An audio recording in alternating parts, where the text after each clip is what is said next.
ស្ថិតនៅកណ្ដាលទីក្រុងបាងកកនៃប្រទេសថៃផ្ទះរៀបចំសាងសង់ផ្ទះហើយក៏ប្រទះឃើញស្បែកអតីតទឹកដីមិនគួរណាឡើយ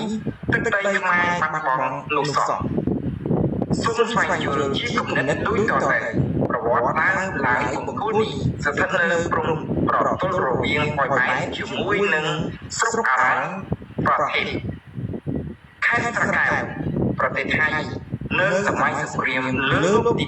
2ប្រទេសជប៉ុនបានជួយមកដល់មុនឥណ្ឌូចិនដោយជួយមកដល់ប្រទេសកម្ពុជានៅក្នុងឆ្នាំ1941ការទទួលបានជោគជ័យរបស់ជប៉ុនបាននាំឲ្យថៃទទួលបានខេត្តចំនួន3ដែលខ្លួនធ្លាប់គ្រប់គ្រងត្រឡប់ទៅវិញដូចជាខេត្តបាត់ដំបងស្វាយស៊ីសុផុននិងសៀមរាបដោយហេតុនេះថៃបានដកបង្គោលព្រំដែនលេខ49និងលេខ50ដែលធ្លាប់បានបោះជាមួយនឹងបារាំងក្រោមសន្ធិសញ្ញាបារាំងសៀម23មីនាឆ្នាំ1907ត្រង់អរ៉ាញ់ប្រទេសបង្គោលព្រំដែនពីតានេះត្រូវបានគេយកទៅរក្សាទុកនៅកន្លែងពីផ្សេងគ្នាដោយបង្គោលលេខ49ត្រូវបាននាំទៅរក្សាទុកនៅមន្ទីរទាហានជើងគោកលេខ11និងបង្គោលលេខ50ត្រូវមានទ័ពថៃឈ្មោះថាមហនព្រំយោធីយកទៅរក្សាទុកនៅផ្ទះរបស់គាត់រួចត្រូវបានរក្សាទុកបន្តមកដល់ទាហានជំនាន់ក្រោយ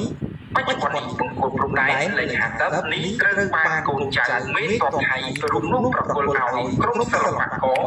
នាយកដ្ឋានមួយរបស់ក្រសួងវប្បធម៌ថៃដើម្បីយកទៅដាក់តាំងបង្ហាញនៅសារមន្ទីរជាតិប្រជាបុរីថ្មី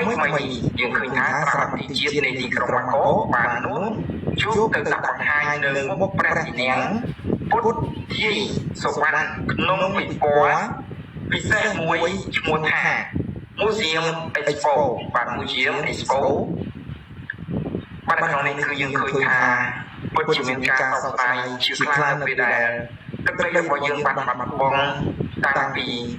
មហានគររហូតមកដល់បច្ចុប្បន្ននេះពិតជាមានការបាត់បង់ច្រើនមែនទែន